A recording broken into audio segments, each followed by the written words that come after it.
And we're live. Welcome back to the channel, everyone. Hope everyone's had a pretty good Thursday. Let's get into the Manchester United news today. So first, look, obviously, as we know, Jadon Sancho has left the club. He has gone back to Borussia Dortmund. Let's not talk about that anymore because, this deal is done.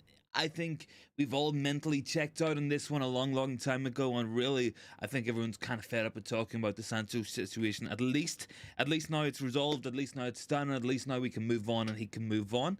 Look, we want to get talking about some other players going out and some people coming into new positions within Manchester United Football Club. We're going to be talking Anthony Martial tonight. We're also going to be talking about Paul Mitchell as well. Hannibal is being linked to a move to Sevilla. This has been going for a couple of weeks now at this point, but it does look like this deal is getting really close as well for him to go to Sevilla. But let's start off with Anthony Martial. So basically, the state of play on this potential move out is that Martial is happy to stay at Manchester United, and that's his plan, is to see out the rest of his deal. Now, if you were given £250,000 a week to basically just turn up for training, if you're fit, do a little bit of cardio, sit in the doctor's office, you're probably going to take that deal, other than having to go to a move that maybe you don't want because it's the only thing on the table at the minute. And those, of course, are moves to the Turkish league. I think we've seen a potential of Fenerbahce being interested in Martial. So, look, to me, I think this was always going to come. I think it was always going to be a case that Anthony Martial will find himself staying at Manchester United in this window. And look, I mean, it's unfortunate. I think we should have sold this guy a long time ago. I wish we had, but we are still finding ourselves in that position. Big T's down there in the comments. It's good to see a Big T. Thanks for joining in with us, mate. But yeah, look, Anthony Martial basically set to stay at Manchester United. Now, look, there's been talk pretty much all week about new contracts for Martial, about potential outgoings. I think it's fairly safe to assume the state of play is going to be he's going to stay at this club until May time, and then his deal is going to run out. He's going to leave the club for free.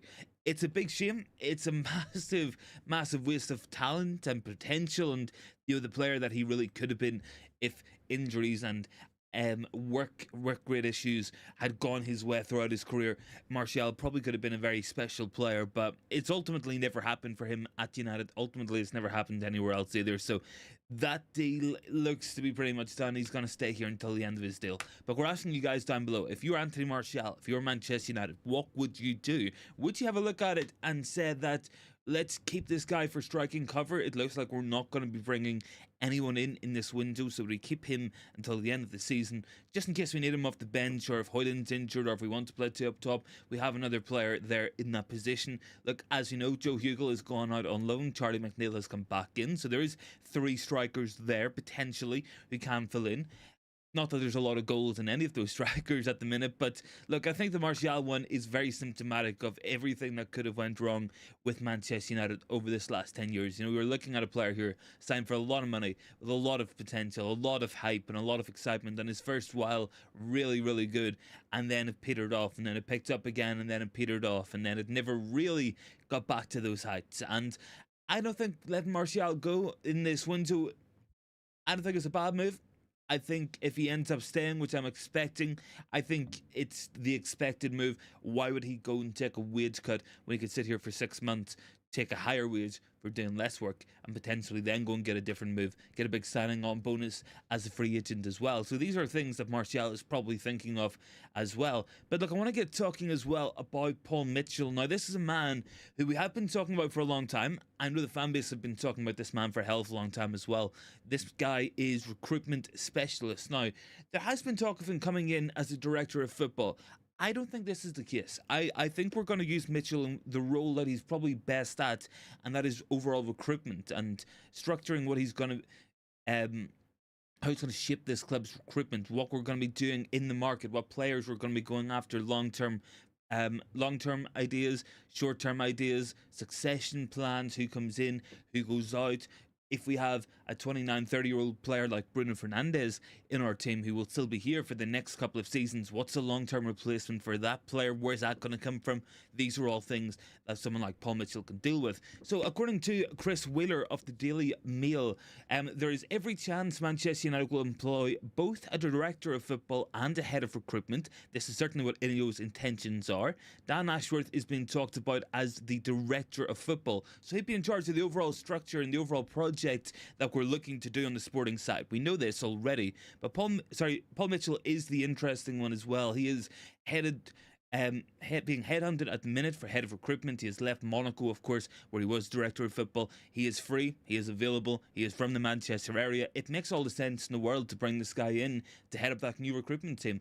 And the recruitment's going to be such a big part of what we want to do moving forward at this club. We really want to work on recruitment, and the best way to get this team better is to start bringing better players in. Having and avoiding situations like this Sancho situation, like this Martial situation, where we have players coming in for a lot of money, a lot of hype, and a lot of potential, ultimately never delivering on the pitch, causing issues off the pitch, and just genuinely being let down. So that's something we can avoid if we bring someone like Mitchell in, and that's going to give us a lot more in terms of what we can expect from INEOS from the get-go. And I think it makes a lot of sense. You know, really, a lot of us have been asking this question of the Glazer family for a very long time. If they want to save money, if they want this club to be run the best way it can be financially, to make the most amount of money for them, the best way they could have done that was to give it to footballing people, because they're going to get you better players for lower prices, and that's going to make your team competitive. But instead, they squandered money, they threw it up the wall, and basically they managed to run the club so badly that ultimately they've had to sell 25% of it, and that is the truth of this situation. But I'm telling you guys now, the jump from someone like John Murda to Paul Mitchell, from Richard Arnold to Jean-Claude Blanc, from Darren Fletcher to Dan Ashworth, it's incomparable. It really is.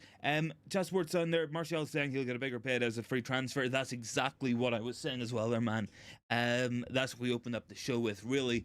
Martial can sit here for 6 months, earn £250,000 every single week, just for turning up for training, just for doing what he's meant to do, the very bare minimum. So he won't have to take a pay cut to go elsewhere, and then he can go in summer and get a much bigger payday as well. Is it bad for United? Yeah, because I'm sure the preference within the club would be to sell the guy now and try to make some kind of money. Even £5 or £6 million might help us somewhat right now, but that's not going to be the plan. That is not what's going to happen, and it's unfortunate. I can't say I'm surprised, but it's where we find ourselves. You know, it really is. In terms of other news as well, guys, so I want to get talking about Hannibal Maysbury as well. Now, Hannibal's an interesting one, because David Ornstein was reporting this morning Sevilla are advancing towards the agreement to sign Hannibal on loan from Manchester United. Everton are still keen and are still in talks, but as things stand, Sevilla offer is favoured by Manchester United and the 20-year-old midfielder. The deal would likely include a high option to turn the loan into a permanent deal with a buyback clause or a potential sell-on clause. So look, this is a big loan deal we're trying to do for Hannibal. Now I think it makes sense, because Hannibal's a player at 20 years old. He needs more regular first team football, and we said back in the summer, it's the same with Hannibal, it's the same with Pellistri and Amad Diallo. These are not Kobbie Mainoo type players. These are not players who, or Garnacho, who are maybe good enough to play week in, week out at the moment. These are players who need that experience to grow. They're not going to get that experience to grow and develop as a professional footballer sitting on the bench. It's just impossible. It is impossible for them to do that. So a lot of what they can do is maybe they've got the potential to be something big, but their current levels are kind of below that. I think there's a better player in Hannibal than there is in Pellistri, for example, but I do think these loans make sense. But I think if we are Manchester United, and I think the preference has to be to send him to Everton, the only reason you send him to Sevilla is if you think there's going to be more game time in there as well for him. That's the only reason I can think of potentially sending him there. Big ups to those 14 likes as well, guys. It's much appreciated. Chat Sports said Jose wanted to sell Martial. Yeah, look, I can tell you a story about Martial, guys, as well. This is something that is out there. It's not made up by myself, and I have seen it floating about, but Jose Mourinho did want to sell Anthony Martial back in 2018. We could have made a lot of money for him then, probably got a lovely sell on. We might have got 30 million and 40 million pounds for him. Might have got our money back. Basically, the upshot of what that was is that Joe Glazer stepped in, because Joe Glazer saw in Anthony Martial, and I'm saying quote unquote, because this is the actual quote, that he was the next Pele. He believed that Anthony Martial could be as big and as good as Pele. Bath Times in the comments. Good to see you, Batham as well. He is saying the only way to get Martial out at the minute is to use a homemade mousetrap with gloves as the pit. Maybe, man, maybe that is the only way we get Anthony Martial out of this club. Jeremy's down there. Good afternoon. We'll sell Hannibal and keep McTominay. I hope we sell. I mean, I hope we sell McTominay. I really do. I think. I don't think it's impossible to see a Hannibal seal. I think it would have to be a very high amount of a potential sell-on clause for from Sevilla for them to take the deal. And ultimately, look, my preference would be for him to go out on loan to Everton. I think that's a much better deal. You know, you've got a Premier League player going to a Premier League club on loan. That's going to make a lot more sense than sending the guy to Sevilla to go and play in the Spanish league. You know, it could make a lot more sense, and I think he'd probably do a lot better under Sean Dyche than what he would do in that Sevilla team. That Sevilla team have really, really struggled this season as well. And look, there's some interesting loans as well going on. I think Joe Hugel's an interesting one. He's going to Burton Albion on loan. It looks on paper to be a bad loan because on one hand you're looking at a team that is 17th in League One. That's probably not where you want to send your young players to get out on loan. But their striker has only scored 4 goals in 7 years. Sorry, 7 goals in 4 years. So he's probably going to play there. So it might be a decent move for Joe Hugel, all things considered. Bath Time as well is saying it's incredible how no one rates McTominay about the managers. He is a great midfielder. I think what McTominay is, I think McTominay is a player who doesn't give up on you. I think he will follow every tactical instruction you can give the guy, and he'll always give his all. We've seen a lot of different versions of Scott McTominay. We've seen him under Jose Mourinho as this sort of running machine. We've seen him under Ole Gunnar Solskjaer playing deeper with Fred. We've seen him under Ten Hag, firstly in a deeper role. Didn't really work out there. Ten Hag didn't fancy him in that position. Then he moved him further forward, and he's doing that as well. Looking at the national team, he's played both right wing and centre back. So he is probably a manager's dream. I think if you walk into a club and you have someone like Scott McTominay in there, he is going to be putting those hard yards in. He's going to be doing that running work, going to be doing whatever you ask, regardless of that. And then you look around at the rest of the team and you have big egos like Martial or Sancho, for instance. You're probably going to say, give me some of that McTominay. That's probably what you want, because he's more likely going to be one of the last people to throw you under the bus, if at all. Do I think his overall quality is good enough? Probably not. I don't think even against Wigan Athletic he looked anything special. I think you still sell the guy as well. That could be my personal preference, but I think you get a good fee for him. I think maybe you clear £35 million for him. I think that's a pretty good deal, all things considered. I would agree with Chatsport as well. It depends how you play McTominay. He's a really good box crashing midfielder, but I would argue the level of football we need to play at United is going to be higher than cutbacks and lumping the ball into the box, looking just for McTominay flick-ons or McTominay finishes from the chaos. You know, we have to be looking at a higher level of football than that at some point. We really do. Chatsport said McTominay squad player is worth keeping. Maybe as a squad player, yes. And I think under normal circumstances, I would say, yeah, that's maybe not a bad idea. But I think when you're looking at the FFP situation that we currently have, it does make a lot of sense to sell academy graduates who will go down on the balance sheets as absolute 100% profit. And I think that's important as well. So depending on how that situation fans out. Look, there's other academy players we could sell as well.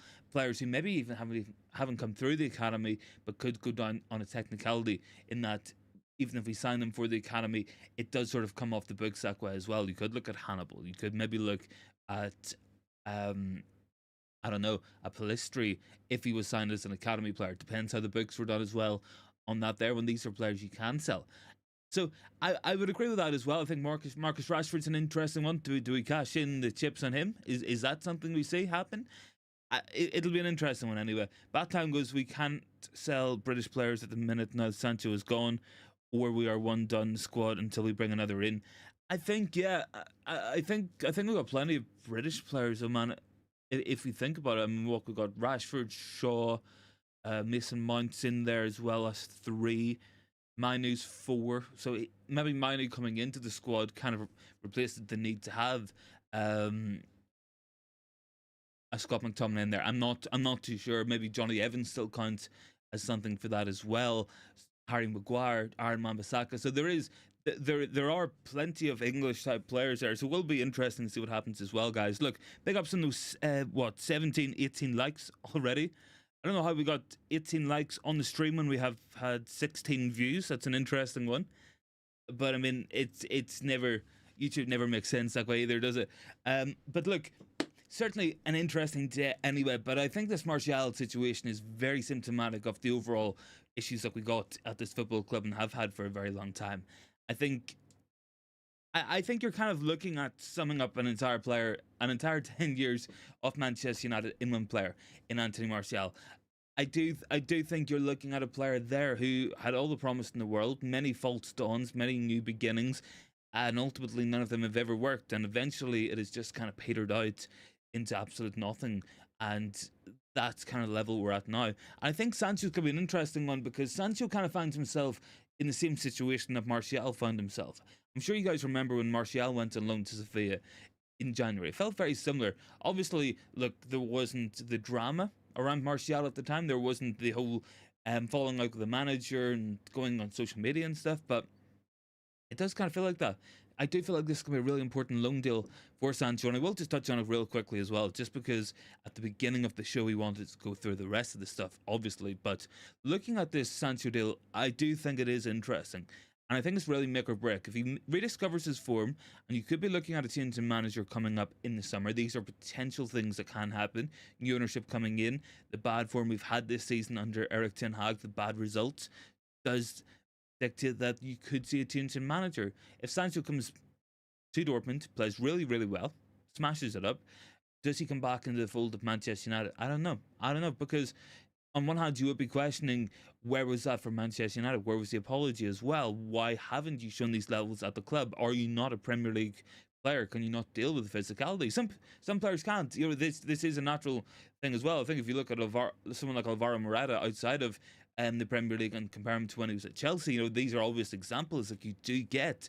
And some players maybe just not suited to this league. Maybe Sancho is one of them. But I do think it raises a question and does put a kind of spotlight on it. And I do think it's going to be an interesting one. What happens in that regards? Do we find ourselves moving the player on in the summer? Do we keep him? Do we stick with him? What happens there? Big calls to be made. It's going to be a really interesting summer for sure. Jeremy's down there. Good analogy. Thank you. Much appreciated. Chassport said PSG would be a destination for Rashford when Mbappe moves on, and it doesn't look good for Ten Hag. I mean, PSG have always had that interest about Rashford, and look, I think Rashford's frustrating because I know the levels that he can get to, and very few players can get to those levels. It does take a special player to score 30 goals in a season, regardless of if he's playing Europa League or not. But I do think when you look at Rashford this season, something does seem to be off again. That has to be concerning. But I do think it's interesting because a lot of top players and a lot of top clubs do seem to really rate the guy outside of the bubble that we find ourselves in. And I do sometimes think as a fan base we find ourselves in a bubble, and we kind of it's kind of an echo chamber whenever some people are feeling anti Rashford and that the guy needs to go, he's not playing well, and if he needs to go, he's just not ever going to be a top level player. And then you see PSG coming in for him or being interested in him. You know, these are questions that we have to be asking ourselves as well. Are we too emotionally attached to the situation for our own good? Who knows? But I do think you could see a potential situation with Rashford leaving in the summer. Maybe that is something to watch out for. But certainly, look, that could be more big change, and it's whether or not we want to make these big changes already. I think one big change that does need to come on, and I will touch on it again, and we're coming back to Paul Mitchell, we're coming back to Dan Ashworth, it's got to be recruitment, because I'm seeing headlines like Eric Ten Hag is keeping tabs on Ajax striker Brian Brobby as United are beginning to plan the summer transfer window. Why are we looking at Brobby? Why are we going to be listening to Eric Ten Hag again on these transfers if he is still the manager? Because I mean, I've kind of had enough of going to Ajax to buy players. I've kind of had enough of these players who do look like manager targets. And I think, of course, the manager needs to be involved in the transfer schedule at some point. But I think beginning and end is my personal preference. Have the manager go to your director of football, say, I want a striker who can do X, Y, and Z.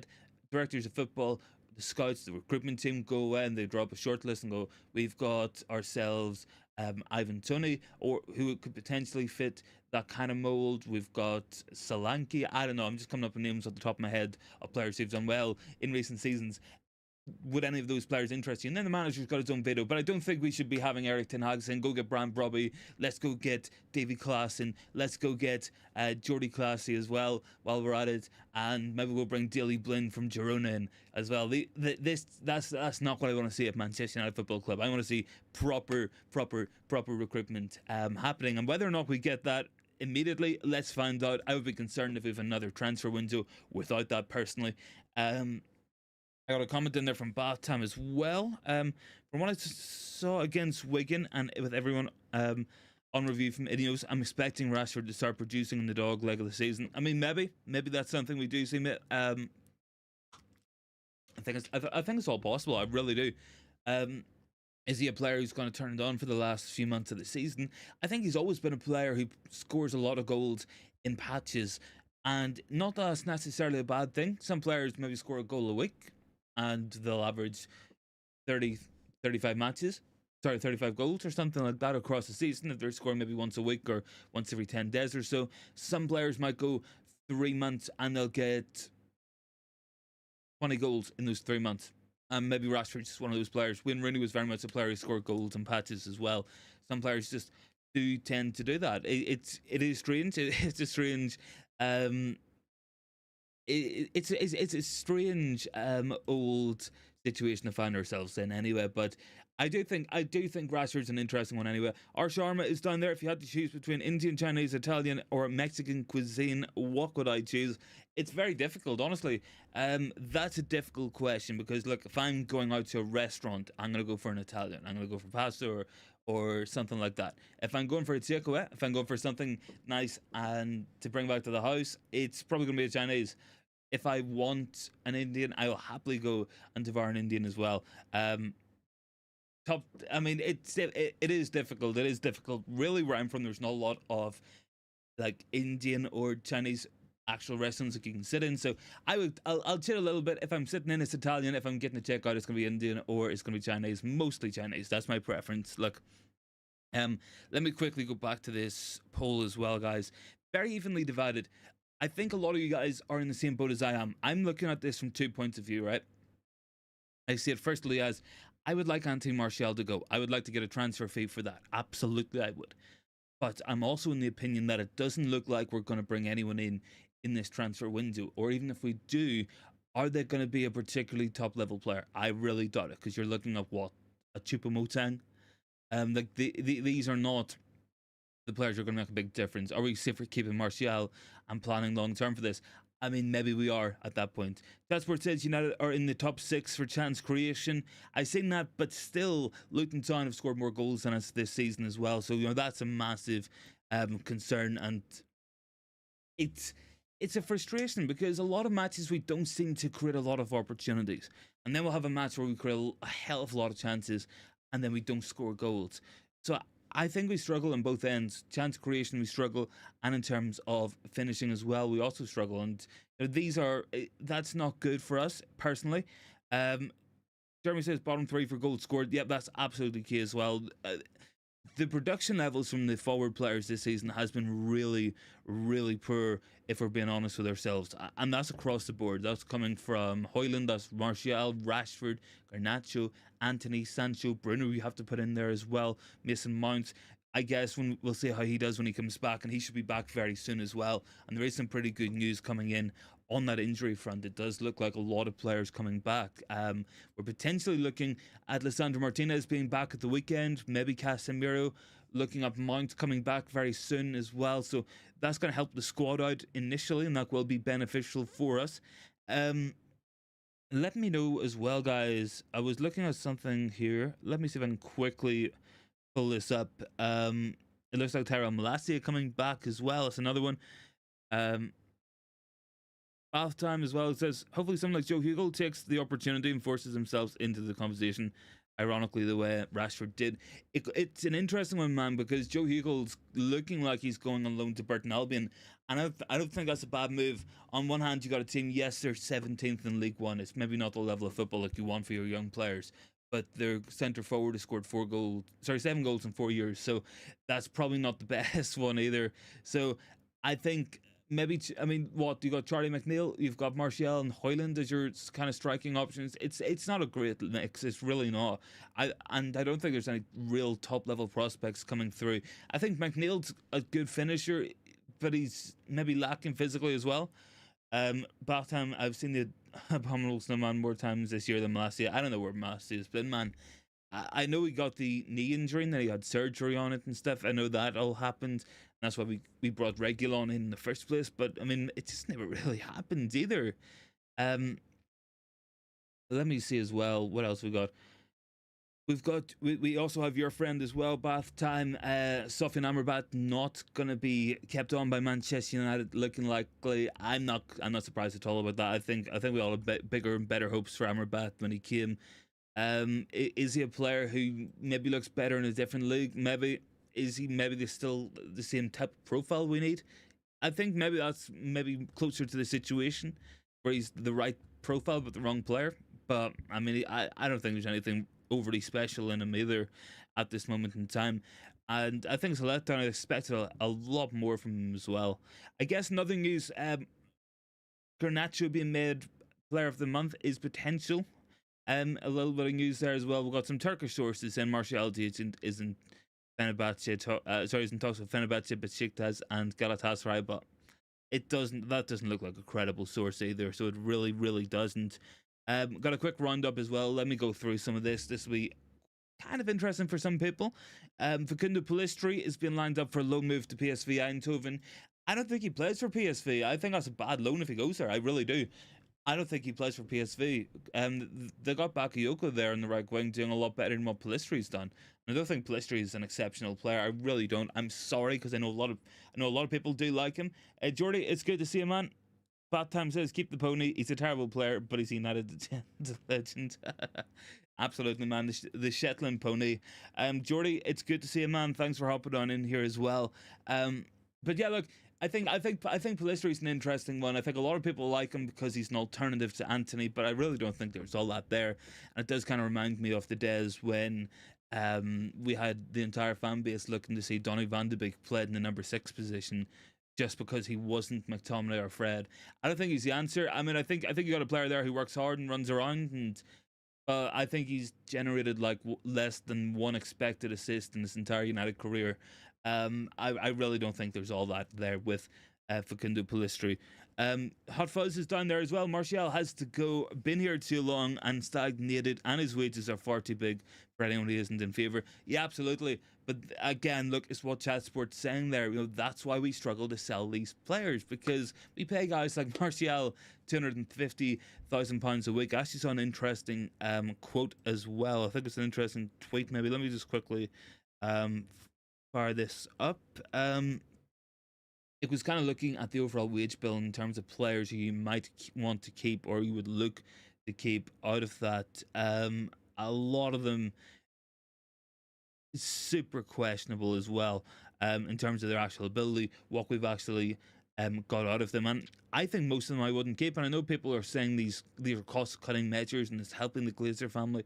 I think it helps United more than anybody. I really do.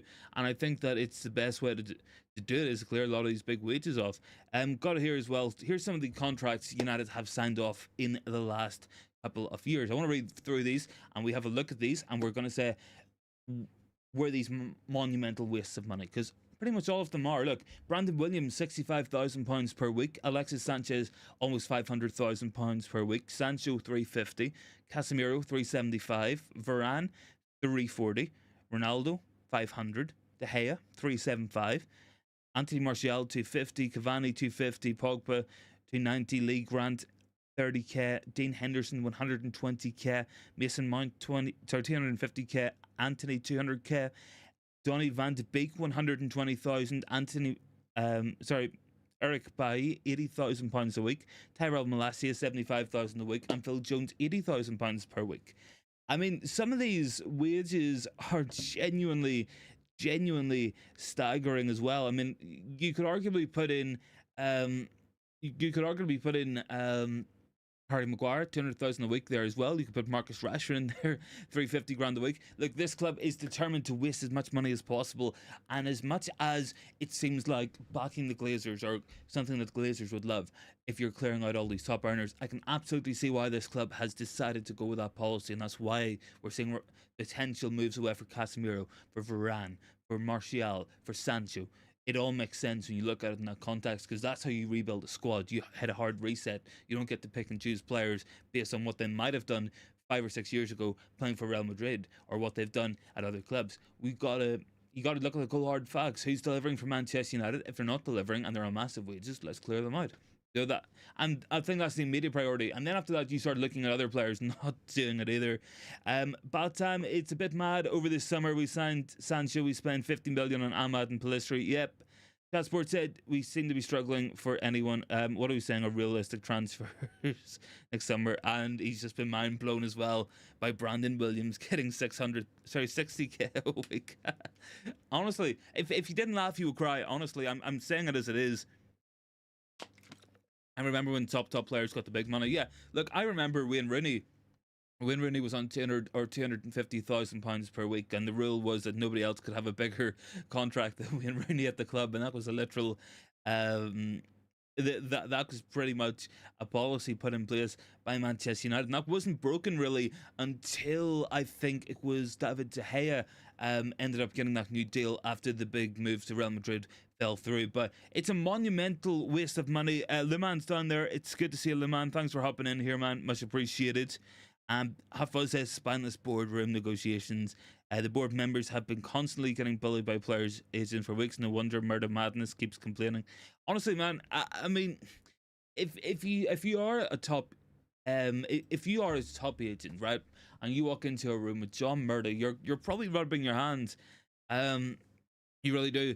Bad Time says, I agree, it's about value. People like Jim don't become that rich on cost cutting. They do it by understanding the value of assets better than most. Yeah, exactly. I mean, if Sir Jim had, he'll probably take a look at this, that a lot of these players are just not delivering, that a lot of them just are not performing. He will take a look, he'll take that opinion, and he will look at it and say, right, well, is it a bigger priority to get Casemiro, who's missed over 50% of the matches this season, through injury, and when he has played, he hasn't been good, and he's on 375,000 a week? Does it make more sense to move him on first, or does it make more sense to move on McTominay, who probably doesn't need moved on regardless, but is only on 120,000 a week? That's probably makes a lot more sense to move Casemiro on.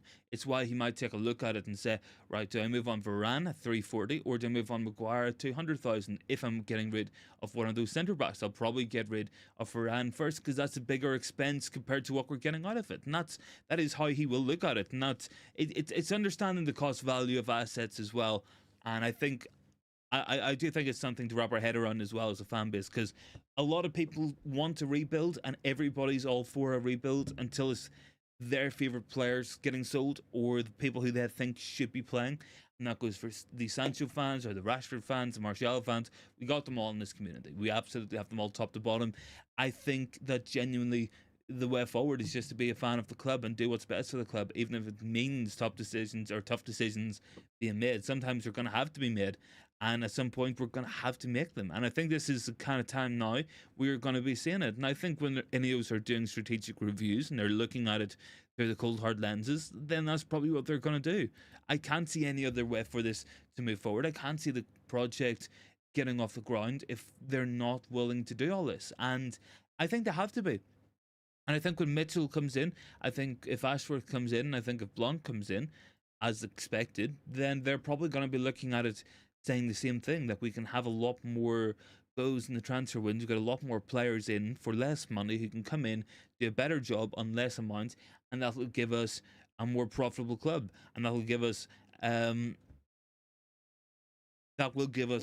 sort of platform that we want to build upon.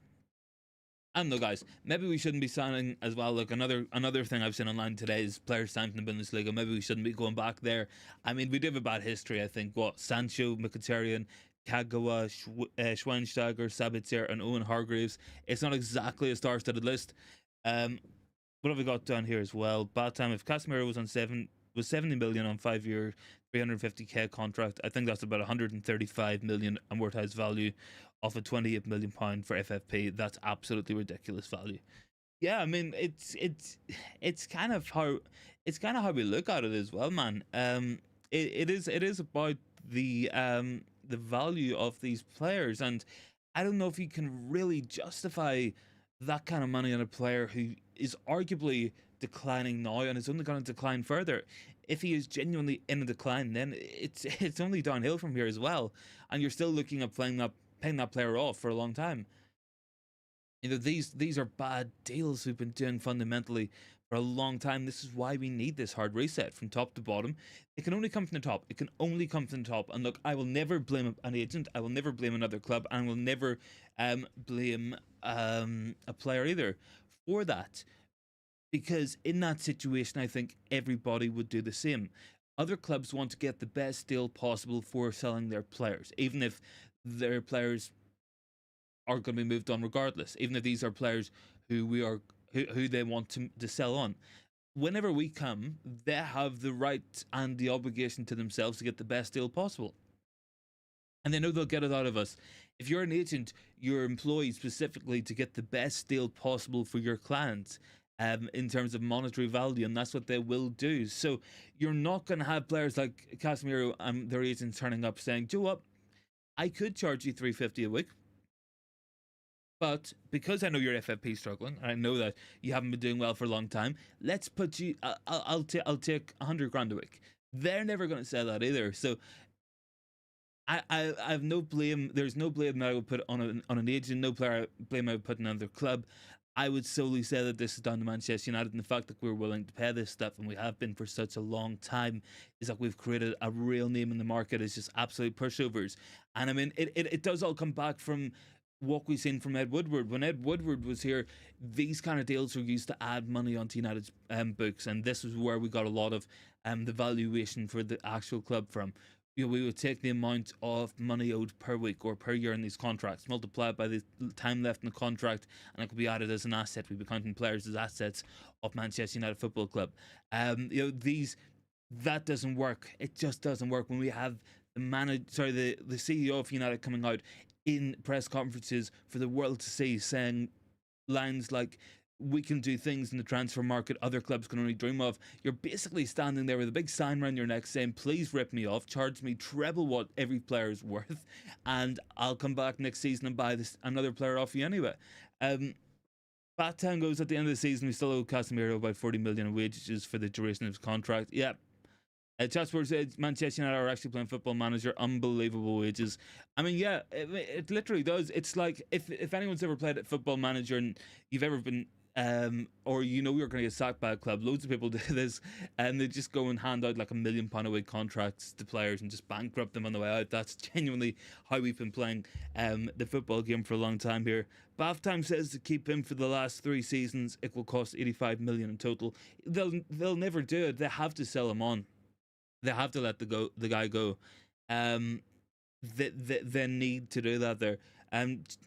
Hot Fuzz says it's like when you you choose wage delegation. Yeah, look, I get that, man. I get it. It's like if you miscounted and instead of paying 100 grand a week, you're paying them $1 million a week. Sorry, yeah, a million a week. That's genuinely what we're getting at here as well. Batango is trying to sort that out. Isn't cost cutting, is trying to get stuff under control. No, it's not. Exactly. And that's why I'm all for it. I can't justify spending 85 million on 3 seasons. So that's even with Casemiro at 32, from age 32 to 35. I cannot justify spending that money on a player who will be declining, who isn't suited to this team already, and he's only going to go down from here. So this is what I've been saying for a long time. I've been saying it for a hell of a long time. And I've been saying it on different channels as well. I've been saying it to different audiences out there as well. Fundamentally, there's 2 types of rebuild we can do. We can either buy old and buy players who might be at a higher level now, but in a year or 2 time will be going downhill, or we can buy younger players who are only going to go up. You sign the players like Casemiro, they go downhill very quickly. You do it with Varane, you do it with Ronaldo, Cavani, Ibrahimovic. So many players like that we've done it with, and they come in and they start at a high level, and it always peters out at the end. It always peters out. I think you're safe for going young. Maybe that's the way to do it. Ronnie is down there. Rashford's time at United is over. After the FA Cup game, watching a player who does not want to be in the team come and get in PSG. I think there's questions to be asked about Rashford's long-term future. I really do. And I like Marcus Rashford as a player. I've stuck up for him many times. And last season, I will where I'll not do what other people in the community or other people online are doing and hiding behind it and saying, I never thought he was overly good, trying to prove themselves wrong or trying to act like they've been right all along in front of the fans. I'll own it up as well. And there's little videos on this channel, and they're still up there. You can go back and watch them, where I called Marcus Rashford world class several times, and I said he was our best player. I did preview videos nearly every week, and I was saying that this guy is the key player for us, and without him we don't get anywhere. And I still believe that, and I still think that his drop in form is one of the reasons why we're not scoring goals this year, because we were so dependent on him last year. But I will absolutely say he does look like a player who is not interested. And I said all along last season, I said in the summer, this would be a key season for Marcus Rashford. Last season he scored 30 goals. If he went out this year, had a really stellar season, maybe if he got 20 or 25 goals, still a good return, you would say, Joe, that's probably his level now, 20, 25 goals. Because before our worst ever season, and when he came back from that injury as well with the back surgery, he got 22 goals and 23 goals in back-to-back seasons. He had a season where he scored 5, and then he went and scored 30. So if he was back on track getting plus 20 goals, you would say that's his level, and he had one blip season. But now you have to question what's actually going on there as well. You really do. Batham says you called Rashford world class. I said Marcus Rashford was in good. I think he was in world class form. I think for him to be considered a world class player, he would have had to have done it again this season. And then you would have took a look at it, where he had 4 out of 5 seasons where he had bagged over 20 goals a season and got plus 10 assists. That is world class form. But I think if he's in a situation now where you've got him 2 seasons ago scoring 5 goals, this year he's got 2 goals. I believe we're halfway through January. I mean, at this rate of going, what's he going to get? Not a lot. I really can't see it. Batan goes, I think Rashford's contract costs us 18 million a year, 90 million. It's mental, but far better value than Casemiro, as we would sell him for more than the worth of his contract. Yeah, look, I think we could still sell him. I do. But I think I'm looking at it from the point of view that when we give Rashford that contract, you're looking at a player coming off the back of a season. I think it was 30 goals, 14 assists. The season before, he got 5 goals. Before that, it was like 21 goals, 15 assists. The season before that, 23 goals, 18 assists. Something ridiculous like that. He was putting up really, really good numbers. And that was over a consistent basis. And at the time, that would have been, 4 years ago, so I guess he would have been 21, putting up 23 goals, 22, putting up 21 goals, and 23, he got 5 goals. Last year, obviously, he got 30 goals at 24, and then now at 25, he's got 2 goals. So, you are asking those questions. He's meant to be coming into the better part of his career. He's meant to be coming into a player in his prime. He's still got the decision-making of Alejandro Garnacho, which is a concern, because Garnacho has all the time in the world because he's 19 years old and Rashford is 25, and that has to be a big concern there. Jasper said, how many true world-class players is there about the best league? There's probably not that many. There probably isn't. I think you're seeing a general drop-off in the quality of football, and it does kind of remind me of that era. I know I just look back with a lot of nostalgia, but really, if you look at the Ballon d'Or winners before Ronaldo and Messi, maybe from about 2003, it does kind of feel like that kind of down era. Like those were not top class players in comparison to what came before and what came after them. They really weren't. Batan goes, Rashford is everything you need to be world class except for the heart and the brain. Technically there should only be 11 world class players. In my view, is who gets in the world 11. Yeah, look, I think that's a good point. I think you'll get the odd exception where maybe you've 2 world class goalkeepers at a time, or maybe you have 2 top class number 9s and they don't get in the same team. But I do feel like we're in a little bit of a down period at the minute, because I just don't see it from Mbappe either. I think Mbappe is 24 or 25 or something now as well. But I think if we go back and we look at the Ballon d'Or winners across the years, I think we are in a little bit of a downwards turn at the minute. Let me just quickly pull it up here, because it was a pretty rotten list anyway. Look, so Ronaldo won 2008. Before that, you had Kaká, then you had Cannavaro, Shevchenko, Havel Nedved, I mean, Michael Owen, those are not world class players. Those were not like at the same level anyway. So that's kind of the position that you find yourselves in anyway. Ronaldo's a player's body language tells you everything, and if you look at him, you can tell he does not want to be at United. I think that's a good point, Ronnie. I think the best, sorry, I've hit the mic there. I think one of the best examples I can personally remember is if we think back to St James's Park against Newcastle United. I seen Tino Livramento knock Rashford off the ball, and Rashford shrugged his head, and he just threw his shoulders up and he walked off. That was completely inexcusable. There's no reason he should have been losing that duel in the first place. I've seen Marcus Rashford at age 19 put Virgil van Dijk on his ass at Old Trafford. I've seen that. Everybody else seen it. So we know that he's not a weak player. We know he's a big guy. And he just looks so uninterested. And it was all because he was playing on the right wing. There's just no guts out of it either. Bath time goes Mbappe, Kane, Salah have to be the front three. That's not that bad. I don't think it's too bad. But I don't think you could also say it's not at the kind of levels that we've seen from Ronaldo, Messi, Lewandowski, of course, Suarez, Neymar, Benzema, Bale. We've seen all that just a few years ago as well. If you want to go like for my world 11, like it'll probably be something like Alisson and goals.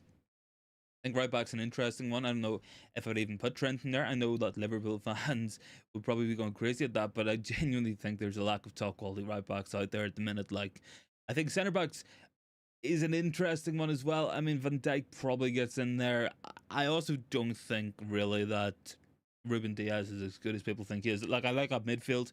I do. Bellingham, De Bruyne, Rodri. You know, that's tough to beat as well. You probably have to put Haaland in there somewhere in that forward line. It is so difficult. It's difficult in some areas. I think there's a lack of top quality players in some other areas as well, though. I think that's something definitely, but I don't think it's at the same level. And I think like in this era, if you had that Neymar, for instance, from that 2015 Barca team, he probably wins the Ballon d'Or, or a Suarez. From that sort of era as well. Not that Harry Kane isn't doing fantastic stuff. Not that Mo Salah isn't doing fantastic stuff. They're doing better than any Manchester United player anyway at this moment in time. But hell, it is kind of what it is as well in a lot of regards. Look, guys, I think I'll leave the stream here anyway. I think what we've done 47 minutes here, so I'm gonna leave the stream here. Thanks so much for watching, guys. I'm going to be working on a couple of videos tonight anyway, so that's why we're having a shorter stream anyway. So we should hopefully get a video up maybe tomorrow. If not, look out for a double upload on Saturday in terms of actual videos. Live content will be back as normal as well throughout the rest of the week, so make sure to keep an eye out for all those lives dropping, and there should be a watch along as well on Sunday for the Tottenham match, so I'm looking forward to that one.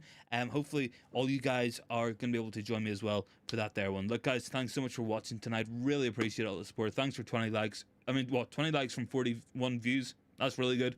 That's brilliant. So thanks so much for that support, guys. And yeah, look, I guess I'll catch everyone in the next one. Thanks so much for watching, guys. And have a good night.